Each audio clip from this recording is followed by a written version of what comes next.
right, so let's go ahead and move on to our next console. We'll go ahead and power this down, and we are shutting down here, and I'm going to switch our cameras over.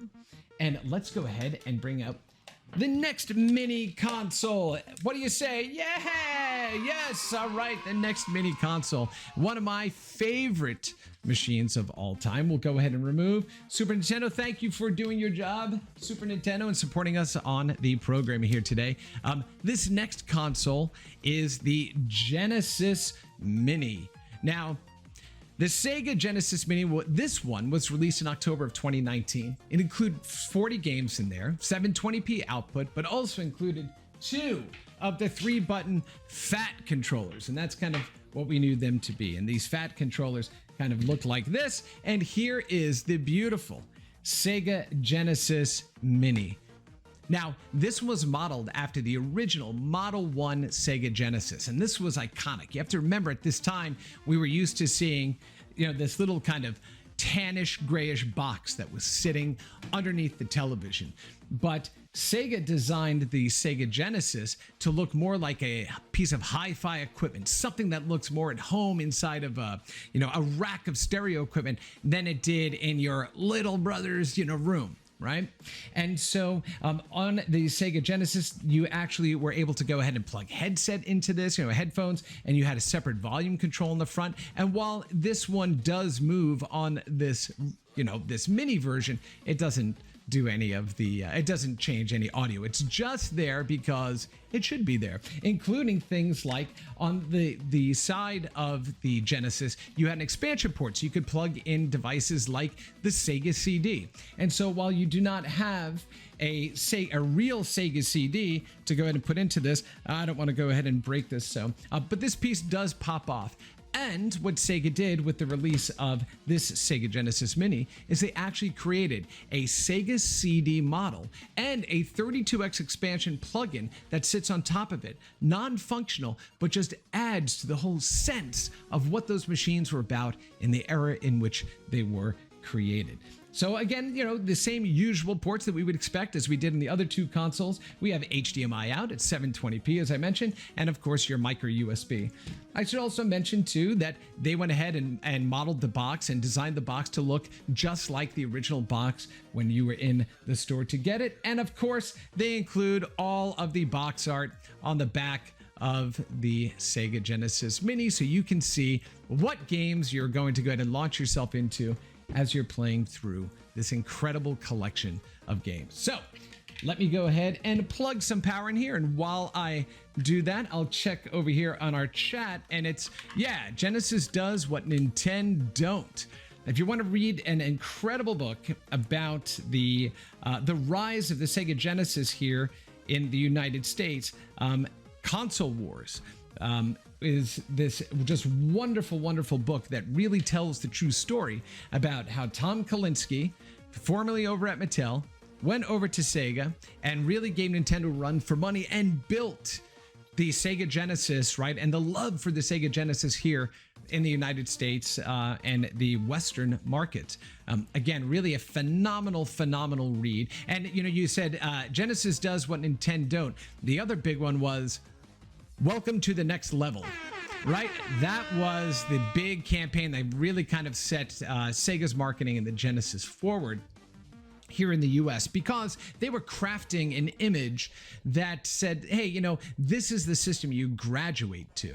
And there was also, some wonderful recollections of the marketing that they were using against Nintendo when displaying things like Super Mario Kart versus Sonic the Hedgehog, and trying to say, oh, you want this system that runs really fast, right? Not one that just kind of peters along. So a bit disingenuous, but really provocative for the time. We had not seen marketing like that in the games industry really at that time. And this is really where the console wars began, was in the era of the Sega Genesis and the Super Nintendo. So let me go ahead and plug in the controller here. And as I mentioned, it not only came with this controller, but it came with 2 of them. So for multiplayer games, you had 2 controllers in the box, 2 in the Super Nintendo, 1 in the NES Mini, but those additional controllers were readily available. So let me go ahead and plug in this the Genesis Fat controller. Let's go ahead and turn this on, and let's go ahead and jump on over and check out some of the gameplay. It's interesting, there used to be a concept bringing the arcade experience home. Ironically, that isn't a thing anymore because of the success of home gaming contributing to the death of arcade games as we knew them. And that is one of the comments here from Super Skirple. So I would say, yes, I agree with that. However, it was more than just the rise of home gaming. The fact is that we got systems that became powerful enough to really start bringing some of those arcade games to the home. And so they were so close, or in some cases exact replicas of the arcade version, that people didn't want to go ahead and go to an arcade anymore. They'd rather spend the money on the games and play them at home. The one system that really kind of set that forward and kind of placed in people's minds, especially hardcore gamers, was the Neo Geo. And of course, the Neo Geo, AWS, which was the machine at home, when you were actually playing those games, they were actually the arcade PCBs that were kind of folded into a cartridge format. So you were literally playing the actual arcade game at home. There was no difference between them. And one of the interesting things they did, right, was they allowed you to take the memory card from your game saves at home, take them to the arcade, plug them into an SNK Neo Geo machine, and continue in the arcade. So you could really go ahead and brush up on the amazing collection of fighting games and things like that that the Neo Geo is known for. Brush up on those skills at home, take them to the arcade, wipe the floor with people there, and really fun. But no, I think, again, one of the big problems is, and one of the things that led to kind of the decline of arcades was we can now play these arcade perfect games at home with our friends. We didn't need to actually be out there in an arcade to experience them, right? So, all right, here we go. We're into the Genesis Mini, a wonderful, wonderful collection of 40 titles here. Elf Sofrasi said, it's kind of weird just to have one controller available in the box. We're talking about a gaming era that predates online matchmaking. These consoles were how we socialized as kids. Yes, absolutely. It is how we socialized as kids, right? Once again, you know, if you were the kid that got the copy of Nintendo Power at home before your friends did, you were the one on a school playground or, you know, after school at the park, talking about the tips and tricks that you learned that day. And so really, it was that sense of community beyond just the game that this era of games kind of grew up and imbued society with, right? Really just absolutely amazing.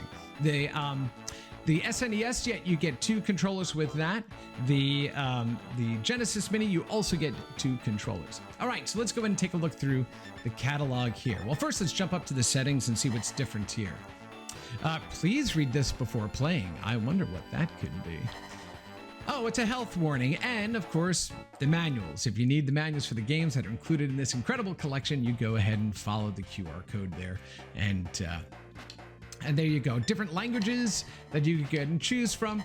Screen settings. Again, are you going to choose your 4x3 or stretched? I mean, look at what happens when you stretch at the screen, right? It doesn't look right. It may approximate it, but it's not the real thing. So go ahead and make sure you always have that 4x3 setup. And you could go ahead and turn on a CRT filter to create those scan lines to try to approximate those television tubes of the past.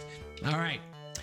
Wallpapers, that's staff credits. Of course, important to be able to comb that, but not in the amount of time that we have left here. So let's go to wallpaper settings, and we have several different choices here. One with this funky 90s era, boom boxy sort of background. I prefer this one with the little blocks there in the background. And so that's pretty much the basics of the SEGA Genesis Mini. All right, we take a look at really iconic games, of course. Sonic the Hedgehog, Toe Jam and Earl. One of the best, Toe Jam and Earl. Really just a super fun kind of a puzzly adventure game there. Sonic 2, of course, people say between it or Sonic CD, until, of course, the newer versions of Sonic, like the the Sonic Mania collection. Sonic 2, really just an incredible game. Really one of the top ones in the entire Sonic franchise. Road Rash 2, which we're going to dig into in a moment because just absolutely phenomenal. Gunstar Heroes, incredible run and gun game. done by Treasure. It was actually one of the games that was featured in the Art of Video Games exhibition that I did for the Smithsonian American Art Museum. Really incredible. The World of Illusion starring Mickey Mouse. Again, just this cartoon-esque Disney quality animated game that you are now able to go ahead and play at home on the more advanced grown-up SEGA Genesis. Sonic Spinball, I love Sonic Spinball. It has a good place in my heart, but it's not necessarily the most fondly remembered entry into the Sonic franchise. Earthworm Jim, of course, iconic game. And I keep saying iconic because they all are really iconic. And look what we have all the way down here at the end is the version of Tetris that was created for the Genesis. And if you haven't seen the movie yet, the Tetris movie on Apple TV, make sure you go ahead and check it out. It really tells the action-packed version of the story of Hank Rogers and how he went ahead and was able to go ahead and acquire the rights to Tetris from the Elog Mathematical Institute in Russia, out from underneath the Maxwell family and their empire, their media empire in Europe during the time that Tetris was first created. And he was able to go ahead and not only get the rights, but bring it to Nintendo, and it launched the Game Boy. Really just an incredible, fun watch. Make sure you go ahead and check it out. But all right, I'm going to dig into one of my favorites on here, which is Road Rash 2. World of Illusion was amazing. Played that a lot. DuckTales was on Sega also. Right? So DuckTales was actually on NES. But I don't believe DuckTales itself was on the Genesis. I think that was a Nintendo released property. Streets of Rage remake is superb. It is superb. I absolutely love the Streets of Rage games. It's some of my absolute favorite games on the system. But Road Rash 2, again, you know, at the time that this game was released, they were doing some really cool things with the hardware and the way that they make it look like you're actually going up and down hills, when the Genesis really didn't have any 3D capabilities here. And the goal, of course, is just to race to the finish line and avoiding or fighting the other riders that you're in this race with. And what's really cool about the Road Rash series is as you fight them, you'll see, let's see, if I'm gonna hit, let me hit this next one there. You'll see a name pop up on the right side at the bottom. Ooh, Leslie. Was the last person that I hit.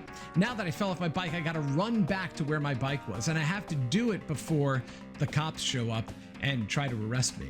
And the reason I brought up the name of the other riders is, oh my goodness, there we go.